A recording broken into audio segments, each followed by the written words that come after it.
আর সবার একটাই সমস্যা, আমার স্বামী ভালো না, আমার স্বামী ভালো। তার ধারণা যে তার স্বামী ভালো না, বাকিদের সবার স্বামী ভালো। নবী সাল্লাল্লাহু আলাইহি ওয়াসাল্লামের সামনে যখন কোনো মেয়ে এভাবে র্যান্ডমলি স্বামীর নামে অপবাদ দিত, মিথ্যাচার করত বা অভিযোগ আরোপ করত, আল্লাহ নবী সাল্লাল্লাহু আলাইহি ওয়াসাল্লাম রাগ হতেন। সে আপনার ভরণ পোষণ দেয়, আপনাকে খাওয়ায়, আপনাকে পড়ায়, আপনার সিকিউরিটি দেয়, আপনার সম্মান রক্ষা করে, সারাটা জীবন আপনার জন্য একদম তেজপাতা বানায় ফেলে দিল, এখন বলছেন স্বামী ভালো না।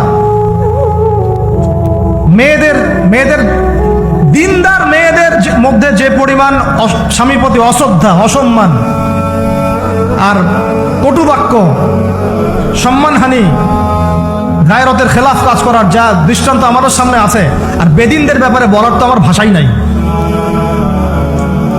মনে করবেন না যে কেউ মাদ্রাসায় পড়লেই একদম দুধে দেওয়া তুলসী পাতা হয়ে যায়, না, ভুল ধারণা আপনার, কখনো নয়। আমরা নিজেরা নিজেদের চরিত্র পবিত্র রাখবো, ইনশাল্লাহ আল্লাহর কাছে পবিত্র মেয়ে চেয়ে নিব। একটা মেয়ে যে স্বামীর সম্মান বোঝে না, সে কিসের স্ত্রী? একটা মেয়ে যে স্বামীর সম্মান বোঝে না, সে কিসের স্ত্রী?